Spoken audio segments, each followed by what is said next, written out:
평생을 국민의 안전을 지키며 살아온 그가 정작 은퇴 후에는 누구의 관심도 받지 못한 채 고독 속에 살고 있었습니다. 전직 경찰관이었던 김성태 가명 씨는 62세에 정년퇴직을 한 후 혼자 남겨졌습니다. 평생을 정의와 질서를 위해 헌신했지만 은퇴 후 맞닥뜨린 현실은 상상 이상으로 냉혹했습니다. 동료와의 끈끈한 동지의 규칙적인 생활, 사회적 인정. 무엇보다 아내와 사별하고 자녀들과도 멀어진 그는 내가 이 사회에서 여전히 필요한 존재인가? 라는 질문 속에서 무너졌습니다. 안정적일 줄 알았던 연금은 생활비와 의료비로 빠르게 소진됐고 경제적 어려움은 외로움보다 더 깊은 좌절을 안겨주었습니다. 이 이야기는 특정한 사람만의 사례가 아닙니다. 대한민국에는 65세 이상 고령자 중 약 20%가 독거 상태로 살고 있으며 그중 다수는 은퇴 이후 갑작스레 사회적 연결망을 잃고 있습니다. 특히 강한 책임감과 규율 속에서 일해온 직업군일수록 퇴직 후의 삶에서 혼란을 겪는 경우가 많습니다. 은퇴는 단지 직장을 그만두는 일이 아니라 역할과 존재 의미가 사라지는 일이라는 점에서 무겁습니다. 그래서 지금 은퇴 이후의 삶을 위해 단단한 전략이 필요합니다. 외로움과 재정적 위기를 피하고 보다 건강하고 존엄하게 살아가기 위한 3가지 전략을 소개합니다. 첫 번째 전략은 사회적 연결망을 설계하라는 것입니다. 김성태 씨는 처음엔 혼자 보내는 시간이 익숙하지 않았습니다. 하지만 어느 날 지역 경로당에서 열린 실버 보안봉사단 설명회를 우연히 듣고 찾아갔습니다. 그곳에는 자신처럼 경찰, 소방, 군인 등 퇴직한 이들이 모여 있었습니다. 그들은 치매 예방 캠페인, 노인 범죄 예방 활동 등 사회적 역할을 수행하며 다시 활기를 찾고 있었습니다. 매주 정기적으로 활동하고 회식을 하며 그는 다시 소속을 느낄 수 있었습니다. 은퇴 후에는 일이 아닌 사람이 삶의 중심이 됩니다. 나와 같은 경험과 관심을 가진 사람들과 연결되고 작은 사회적 역할이라도 유지할 수 있다면 삶의 외로움은 충분히 줄어듭니다. 두 번째 전략은 현실적인 경제 플랜을 구축하라는 것입니다. 두 번째 사례는 이혜자 가명 씨입니다. 58세까지 공무원으로 일하다 은퇴했지만 퇴직 후 예상보다 훨씬 빠르게 예금이 줄어들었습니다. 자녀 결혼, 본인 건강 문제 등 예상치 못한 지출이 잇따랐죠.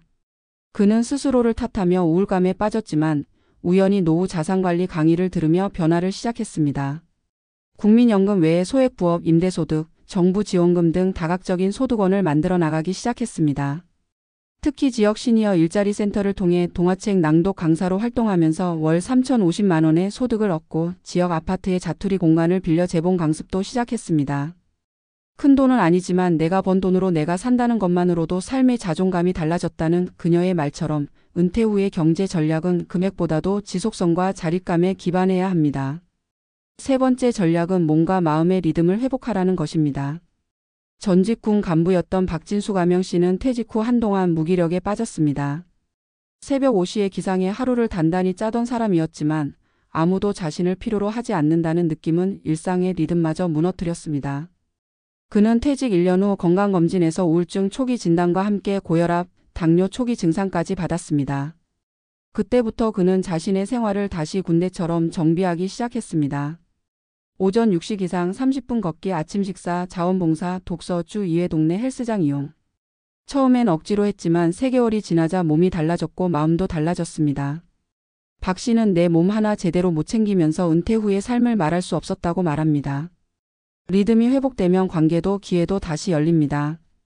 건강은 퇴직 후의 사회 복귀의 가장 기초적인 자산입니다. 이처럼 은퇴 후 혼자 살아간다는 것은 단지 외롭고 심심하다는 문제가 아닙니다. 누구에게도 필요하지 않다는 감정과 무너지는 경제가 겹칠 때 인간은 쉽게 무너집니다. 그러나 이 3명의 사례처럼 전략을 세운다면 우리는 충분히 달라질 수 있습니다.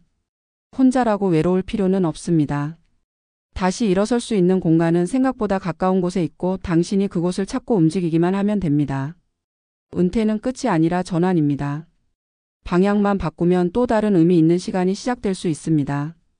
그 시작을 지금 하시길 바랍니다. 그리고 자신에게 다시 말해주세요. 나는 여전히 필요한 사람이다. 다음 영상에서는 실제 지역사회에서 시니어들이 활동하고 있는 일자리와 봉사 사례들을 살펴보겠습니다. 계속해서 함께 걸어가요. 노후 함께 걷는 길에서. 은퇴 후 삶에서 건강을 어떻게 관리할 것인가? 은퇴 후 많은 사람들이 맞이하는 가장 큰 도전 중 하나는 건강관리입니다.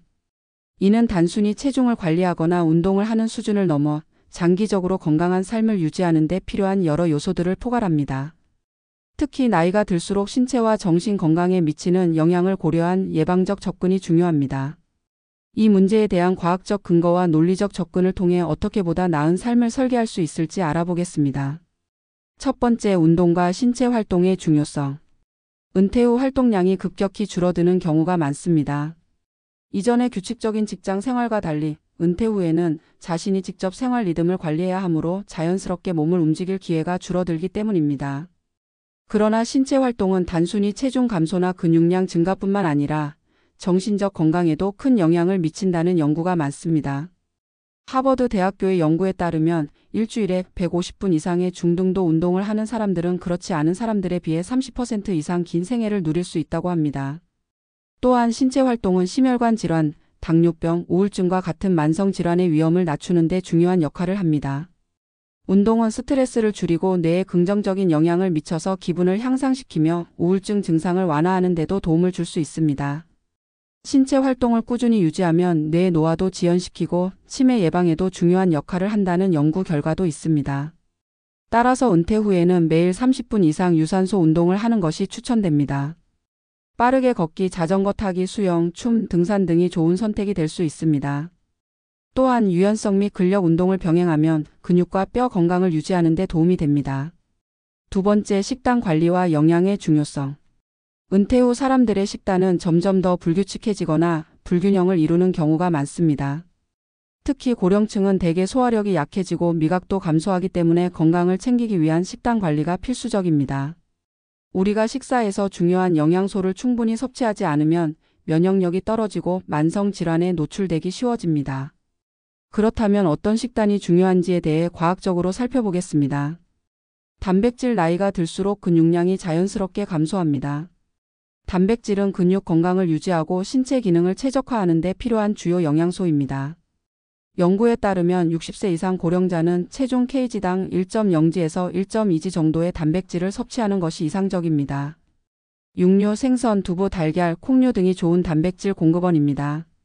식이섬유. 고령자는 변비나 소화 문제를 겪는 경우가 많습니다. 식이섬유는 장 건강을 유지하고 변비를 예방하는 데 도움을 줍니다. 채소, 과일, 통곡물 등이 좋은 식이섬유의 원천입니다. 식이섬유는 또한 심혈관 건강을 지키는 데도 중요한 역할을 합니다. 비타민과 미네랄. 비타민 D는 뼈 건강을 위해 필수적인 영양소입니다. 비타민 D가 부족하면 골밀도가 떨어지고 골절의 위험이 증가할 수 있습니다. 또한 비타민 B12는 신경계 건강에 중요하며 고령자에게는 종종 결핍될 수 있습니다. 충분한 햇볕을 받는 것과 함께 B12가 풍부한 음식을 섭취하는 것이 좋습니다. 이러한 영양소들은 과학적으로 증명된 건강 장기 유지의 핵심 요소들입니다. 따라서 은퇴 후에는 의식적으로 균형 잡힌 식단을 유지하며 필요에 따라 보충제를 고려하는 것도 좋은 방법입니다. 세 번째, 정신적 건강과 마음의 리듬 유지. 건강은 신체적인 것뿐만 아니라 정신적, 정서적 상태도 매우 중요합니다. 은퇴 후에는 대개 고립감이나 불안, 우울증 등의 정신적인 문제가 발생할 수 있습니다. 이는 심각한 건강 문제로 이어질 수 있기 때문에 예방적 노력이 필요합니다.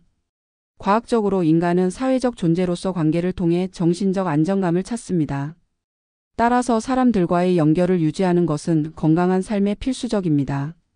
사회적 연결망이 부족한 고령자는 우울증이나 불안장애가 더 심각하게 나타날 수 있다는 연구 결과가 있습니다.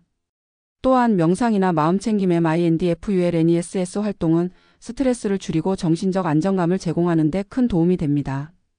연구에 따르면 명상은 신경학적으로 뇌의 스트레스 반응을 완화하고 집중력을 높이며 감정 조절에 도움을 준다고 밝혀졌습니다. 정신적인 안정감을 유지하기 위해서는 하루에 잠시라도 마음을 가라앉히는 시간을 갖는 것이 중요합니다. 따라서 은퇴 후에는 적극적인 사회활동 참여뿐만 아니라 개인적으로도 정신적 안정감을 위한 시간을 가지는 것이 매우 중요합니다. 자원봉사나 취미활동, 지역사회 모임 등을 통해 관계를 넓히고 자신만의 정서적 리듬을 유지하는 것이 필요합니다. 결론적으로 은퇴 후 삶의 질을 높이는 가장 중요한 요소는 건강입니다. 신체적으로나 정신적으로 건강을 유지하는 것은 은퇴 후 새로운 삶의 기반이 됩니다. 운동을 꾸준히 하여 신체 건강을 유지하고 균형 잡힌 식단으로 몸에 필요한 영양소를 충분히 공급하며 정신적으로는 안정된 마음과 사회적 관계를 유지하는 것이 중요합니다. 이러한 전략을 실천한다면 은퇴 후의 삶은 고립된 존재가 아니라 더욱 풍요롭고 의미 있는 시간이 될 수 있을 것입니다. 건강한 몸과 마음을 유지하는 것만으로도 은퇴 후에도 여러분은 언제나 삶의 주인공이 될 수 있습니다.